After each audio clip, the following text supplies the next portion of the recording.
Hello, A Better Lived Life crew. It is Christina, Coach, Combat Vet, and Community Change Agent. And some of you may remember Squish.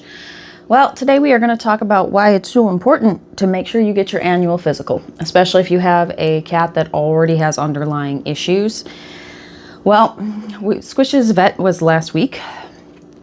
We ended up doing some blood tests because the vet heard a murmur, and well, the blood test came back positive for heart damage.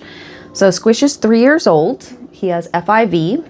He has pica, so he eats non-food items, and he's deaf. So he's got a lot of underlying conditions. So in that visit, in addition to the heart murmur, they also saw some redness around his teeth, which can be a sign that his gums are starting to become infected, which is a very common thing with FIV positive cats. So it does look like, unfortunately, he is starting the progression, which we were hoping wouldn't kick off for at least another year or two.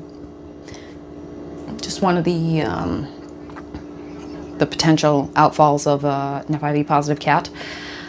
So I have scheduled an appointment with the cardiologist. I'm paying for my cat to see a cardiologist. And we're going to see how bad the damage is. To be entirely honest, I don't know how far I'll go with the treatment. If it's medication, simple, we'll get him on the medicine. But because his life is already expected to be fairly short, FIV positive cats typically only live about 7 to 10 years. I've heard of them living longer under some cases, but the typical seems to be about 7 to 10 years, and he's already showing symptoms at 3. So I don't know if I'll progress to surgery or not. That might be a bit extreme in his case, but if medication works, we'll likely go that route. If not, we'll see. We'll see what the vet says and what the cardiologist says. But yeah, so it's just one of those things that can happen as a pet owner. And even if you didn't have FIV, it could be something that you'd have to deal with as a pet owner anyway. People get sick, pets get sick. Some people just have conditions, and some pets just have conditions, and he unfortunately does. So we'll see where the vet goes from here. And on a personal note, I will tell you, when I heard the news, that was really depressing. You know, when the vet picked up the murmur on his annual physical, or we're due like every 6 months, but on his physical, they picked up the murmur. You know, that was a bit of a blow. And then when the test came back positive for a type of, I forget if it was an enzyme or molecule or whatever it was that shows up when the heart is stretching and expanding too far and working too hard. And so he is positive. And now it's just a matter of finding out how far along, what his condition looks like.